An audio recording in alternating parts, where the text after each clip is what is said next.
Hey there, welcome to Newsstream TV, happenings across the globe at your fingertip. Do well to like this video by giving it a thumbs up, share this video, and don't forget to subscribe. Enjoy. I saw the hand of former Governor Rotimi Ameachi up. Your Excellency, distinguished ladies and gentlemen, please, whatever I say, put the blame on Tambua, because we had together prayed the Islam prayer that we should not talk here at all. And it looks as if his prayer didn't work. That's why I'm talking. Exactly. It's my name, Ibrahim. I was going to respond to you. You see, all we hear here is typical Nigeria. Typical Nigeria, and you are clapping.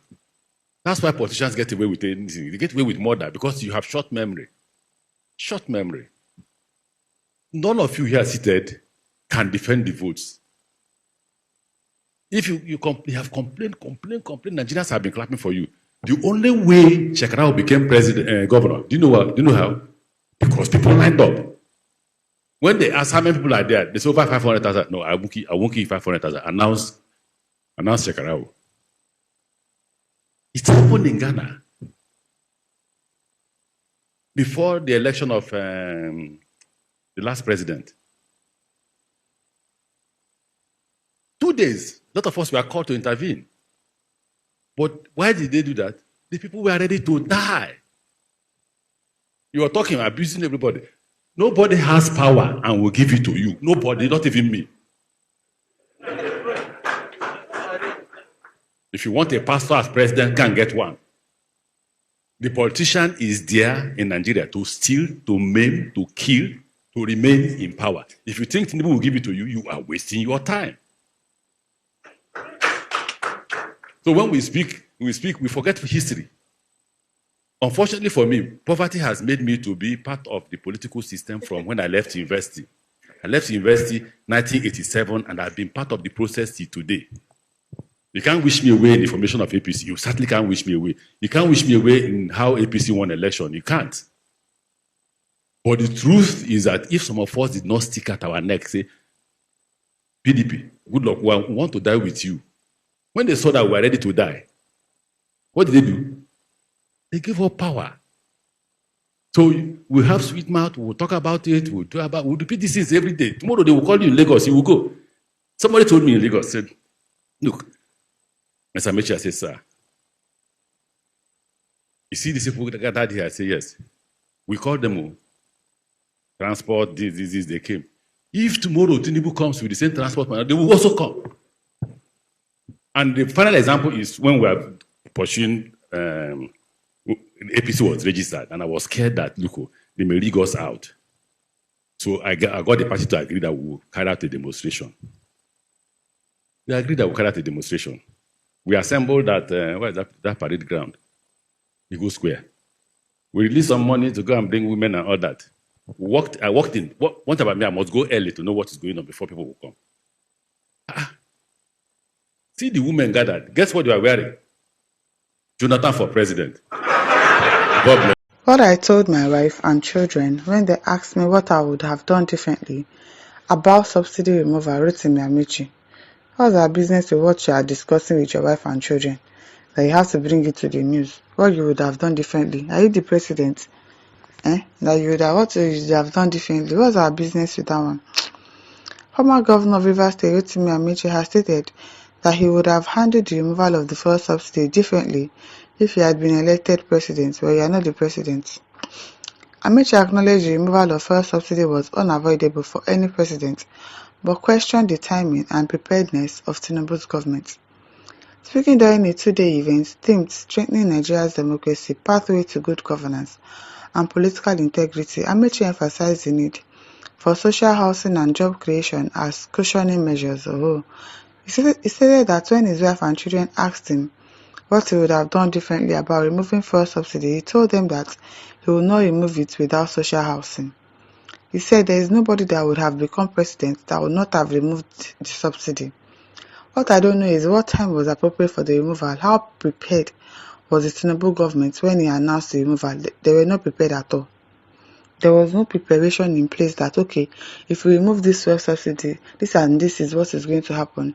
And these are the measures that we've put in place to curb the adverse effects of what the removal of fuel subsidy is going to cause. They didn't plan anything. They did not. My wife and children asked me what I would have done differently. My response was this: I would remove the subsidy, but I would not remove it without social housing. Why? With the money saved from subsidy removal and naira devaluation, it could be used to build between 200,000 and 300,000 houses.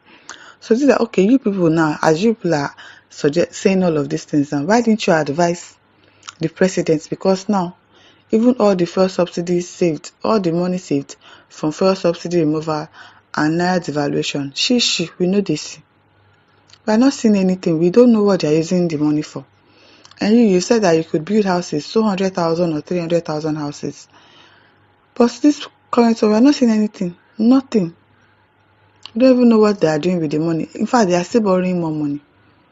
So how come? Ameachi has explained that such a policy would not only address the housing deficit, but also create jobs across various sectors. If you build between 200,000 houses and 300,000 houses in the state, how many jobs have you created? At least 300,000 bricklayers, 300,000 carpenters, and 300,000 plumbers. By the time you do those things, what have you done? You have put money in the hands of the people you stated. Building 300,000 houses does not mean that it is 300,000 people that will build it. I don't come with that.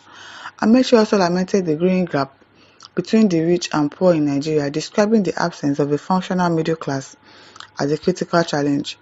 The last time we had the middle class was under President Olusegun Obasanjo. He created an economy that generated jobs, even though some argued it was a shaky middle class that disappeared at the end of every month.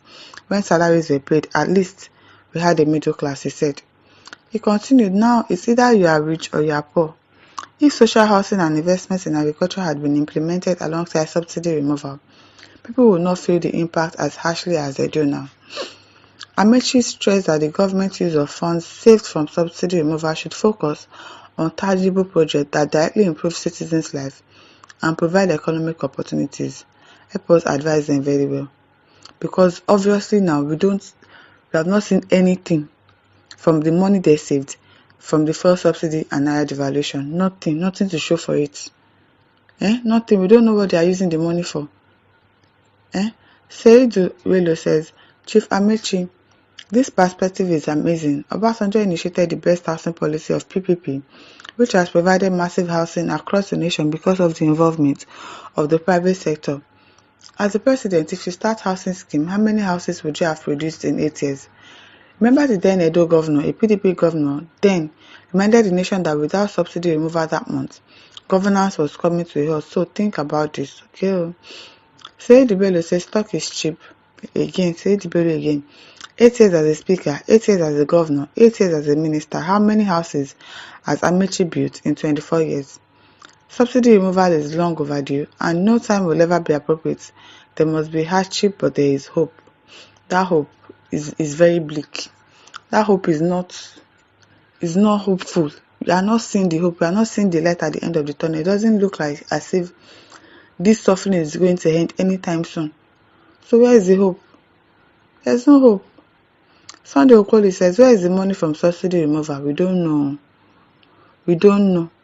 I think Tinubu's government is confused or mischievous or both. It's both. Because the money saved from subsidy removal, what are they doing with it? We don't know. And yes, they are still borrowing more money. So, what's the essence of removing fuel subsidy? What?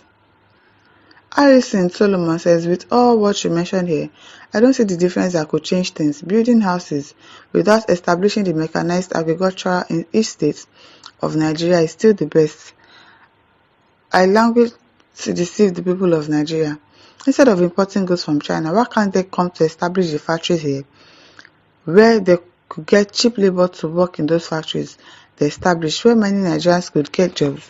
A country where we are importing matches and toothpick, as in it's really sad. Ordinary toothpick, we still dey import them. Balagade Hamid says this man is perfectly right. There is no more explanation apart from what he said. Job creation is the key. Oluwadamilare says chief thief talking. Samuel Patrick says, was not the government functioning before the removal of subsidy? Head or tail, building houses might not be the best option, but there are many things government could have done to cushion the effects of the subsidy removal. But the Tinubu government did none of that, but just forced to remove the subsidy without factoring the ripple effects on lives of ordinary citizens. Yes, so at least you should have, okay, if you are going to remove subsidy, what are the likely outcomes? What are the things that is likely to happen? And you put measures in place to actually curb it a little bit. But no, you just put everybody for suffering straight up. It is well. Anchorage Guidance says a poor suggestion, removing subsidy and building 300,000 houses.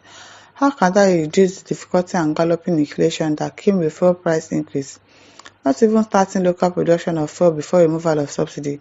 Not even massive importation of food items with zero duty. Anything transport vehicle, trucks, and their parts zero duty until further notice. Abi probably if they have done something on transportation, on fuel, and probably things would be better, because especially fuel is our problem. Transporting of goods or foods is why things are so expensive. It is why. Chinda says, if I may ask, where will you get the money to build 300,000 housing units before the removal of fuel subsidy? Sholo Donieni. He said after they removed the fuel subsidy, the money saved from it, you would have made all those plans, and then when you start making money from the removal of fuel subsidy, you use it to build houses. That was what he said. Beg, my listeners, over to you. Leave your thoughts in the comment section. Don't forget to like, to share, and subscribe. Thank you for listening. See you some other time. Bye.